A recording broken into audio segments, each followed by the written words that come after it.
Kawasaki Bayou 300. Sorry I didn't get to bring you along this far, but I found some wiring issues and had to dig in. I've got the fuel tank off right now. It is being cleaned out. I have got the carburetor off, and I was going to clean it out, but that carburetor is shot. There's no cleaning it out, so I've got one ordered as well as a solenoid for it. I do know it runs. I got it to fire over, pouring a little bit of gas over into the carburetor. So I got it to fire one or two times, so I know it runs. I'm working on some of the front end wiring now. Like there's some accessory wires here, and I got the neutral and reverse light wires here. Getting them all labeled out, figuring out what's what. I've got the headlight wires. I've got the grounds for the headlights. I've got three wires. I'm not sure what they go to yet. The blue and 2 browns, but everything else is accounted for. I know what everything else goes to. I just haven't figured these out yet. I've still got to find a good wiring diagram. But like I said, I've got the switch wires figured out for the key switch. Don't mind the white and black wires up there. That's aftermarket lights somebody wired on that I've got they're going in the garbage. They're not worth a crap. The blue wire apparently was just an accessory wire that ran from up here all the way to the tail light, and it was just supposed to be some sort of accessory wire or some kind of crap like that. There's nothing else that it does other than that. So, that one I don't know. And the 2 browns, I have yet to figure out those yet either. So we're going to figure it out all in due time. Figure out what all is going on with it. I mean, you guys see what I'm dealing with here. This is a bird nest of wiring. I mean, I'm going to show you a little bit of me fooling with it today, but most of it is just fixing crap like this right here. I mean, they've got pieces of wire spliced in that are not done correctly at all. I mean, we've got like this right here. We've got, I mean, look at this connection. Who does stuff like this? Yeah, it's just grounds, but geez, man. I mean, I've got more connections here, and I've got connections over here. That's got to be all fixed. And I mean, when I took it all apart, this is what was in it. This is a piece of black tape. On the outside, it had black tape on it. I peeled it off. In the middle, there was wires connected together, and you can see the burnt spot. This is paper towel wrapped in like painter's tape, and then it was wrapped in electrical tape. And then it was, and I mean, I've got connectors like this right here that I've had to cut out. This was the aftermarket headlight part of it. That's garbage. When I first got this four-wheeler, I was getting power to nothing. You know, I mean, I found burnt wires and bad connections. I mean, this is one of the wires right here that's a good example. I mean, that connection right here was going to nothing. I mean, it was just there and was spliced into. I mean, I don't get it. Why? I mean, here's another example of the paper towel wire wrapped in paper towel and painter's tape. I mean, I don't get it, guys. If you're going to do electrical wiring, have the common knowledge and the time to do it right. I mean, I understand if you're on the trail or in an emergency situation, you need to do it. You need to get it done to get yourself home. When you get home, fix it, for crying out loud. And fix it right. I don't want to see none of this crap right here. That is not right. That's not fixed right. That's not done right.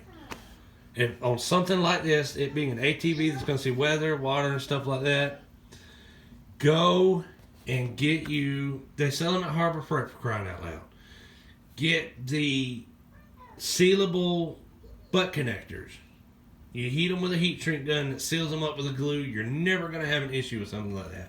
I mean, all of these connectors, I mean, they all have corrosion on them. I mean, every single connection I've cut has some point of corrosion on it.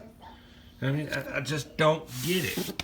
There's tons of ways out here to do this right. And I'm not saying my way's right. None of this I've done, by the way. None of this was for me. I bought the spoiler for $80. And this is what you get. I mean, you just got to do it right, man. I mean, take the time and do it right. It's going to cause you problems in the end. And you know it is. Just do it right. And I'm not saying my way is professionally and high quality right in no means.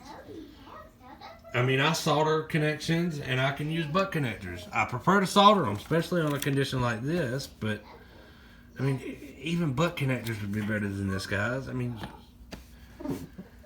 you just got to understand, you got to do better with wiring than this right here. I mean, I've done wiring electrical wiring on stuff like this since I was 8 years old.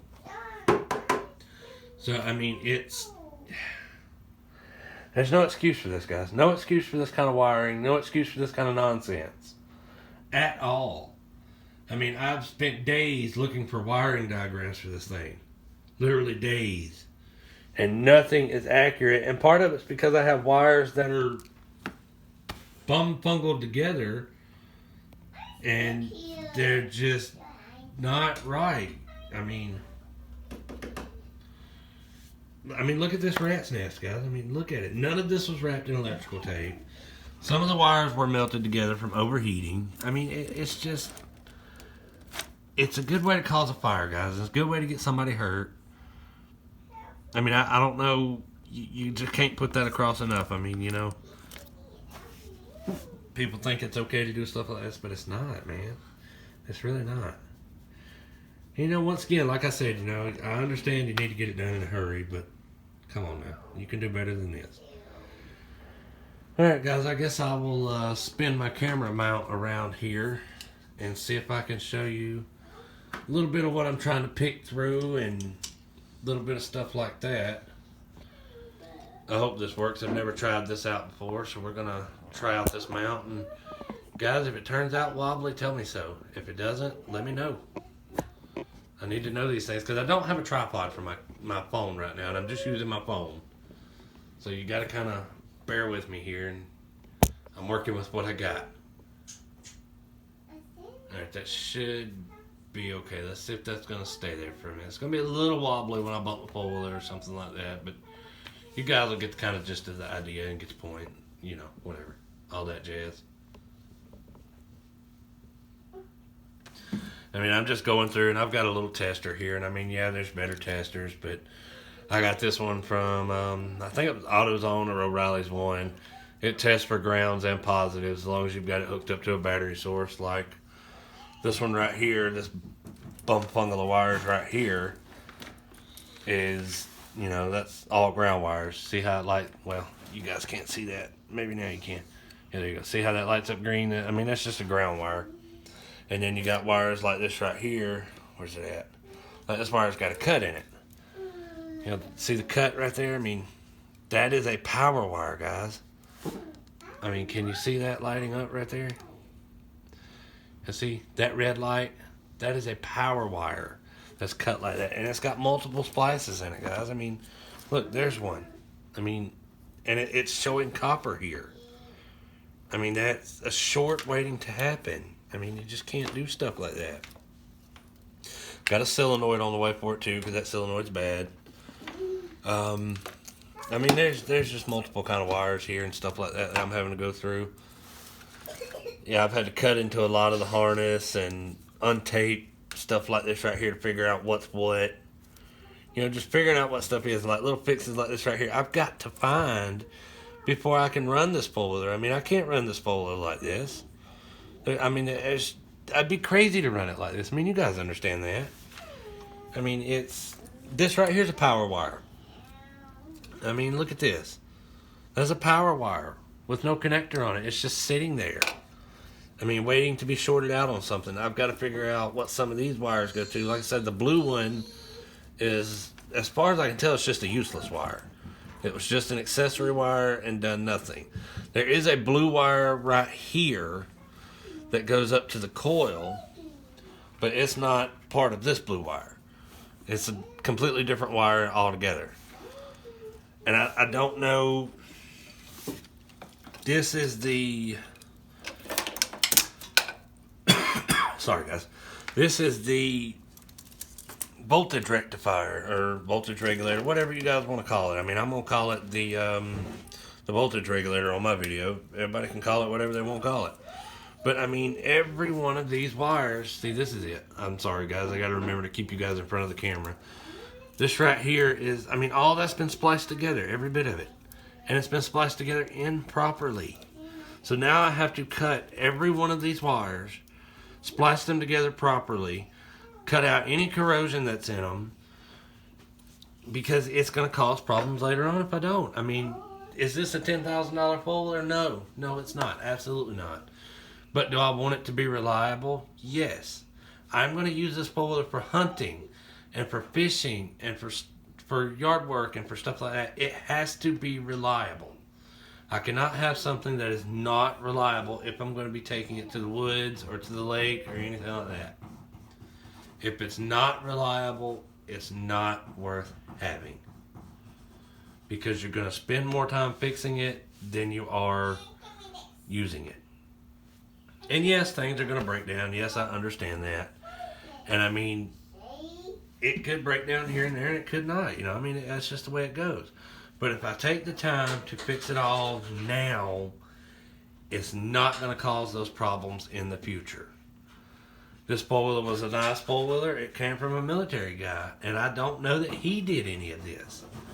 There's no way of telling who did all this. I'm not blaming anybody for this. I don't blame the guy that sold me this four-wheeler. I don't. I mean, it's just... If you're going to do it, man... Do it like it needs to be done. Do it to last. And I mean, there's really... I can show you guys some more testing of it, but most of it's just tedious wire repair. And when I get ready to solder some of it and stuff like that, I'll bring it back to you. But right now, I'm still identifying wires. Like most of these wires right here, I know... Like, look at that. That is Scotch tape. Like, painter's tape. Come on, man. I didn't even know that one was there.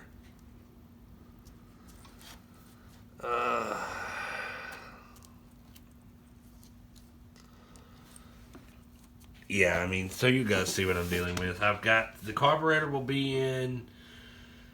It'll be in Wednesday of next week.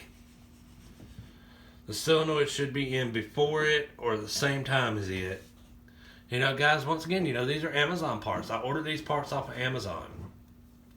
The carburetor assembly, because I ordered the whole assembly from Amazon. The whole carburetor. All I have to do is bolt it on and go. If I bought that from a Kawasaki dealer, that carburetor is $500. The whole assembly like that is $500. I'm not paying that for a four-wheeler that I put $80 into. I'm just not doing it. It's not worth it. I've used their carburetors in the past. The carburetors are amazing carburetors. There's nothing wrong with them. They've worked every time I've needed them. They're fine. I've had no issues with Amazon parts, and Amazon does not pay me, support me in any kind of way. Amazon, all they do is make money off of me, and that is it. So, I mean, it's really down to, you know, just look at what you order carefully, guys. I mean, really, that's all it is. I mean, like, I've got some more wires over here I figured out. Like, the solenoid's all rusted up and stuff. That's okay. That stuff wears as time goes on. I've got the relay down here. The starter relay. You know what I mean? Yeah, stuff like that wears out all the time. That relay appears to be good. I mean, there's nothing wrong with that. So, guess what? I'm still going to use it. Let's see here. Trying to keep my big head out of your way, too, guys. Getting used to working in front of the camera is not easy. Let's see, I've got, you know, I mean, all this is just bundled up right here. This should all be done neatly, you know, and not bundled up everywhere. You know, I mean, you just want to make sure it's done right, you know. I mean, it's... And yeah, I have shorted it, like that right there. That goes to nothing. Actually, yes, it does. It just broke off from right there. See that? See how bad that connection was? I mean, come on now. I mean, you can't expect to do that and it worked right. So I guess not going to dive too deep into doing any wire repairs at this moment, because I want to make sure it's going to run good before I get too deep into it. And yeah, you've got the right up here just off camera. This is the igniter, the CDI box, whatever you may call it. But it yeah, that's another expensive part on these things. You got to look out for stuff like that, because those parts like that will cost you in a build like this. That CDI box for the other little pole wheeler I have over here, which the CDI box works on, that CDI box is almost $300 for that pole wheeler. I mean, you've got to pay attention to stuff like that. And I bought this pole wheeler because it was $80. I could not go wrong at $80.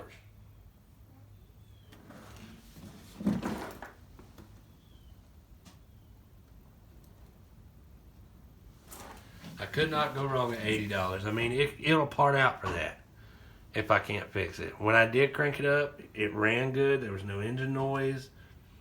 So I think maybe, you know, the guy said, whenever I bought it from him, this is exactly what the guy told me. He said the top end overheated, it turned the exhaust pipe cherry red, and then after that, they were never able to get it started back.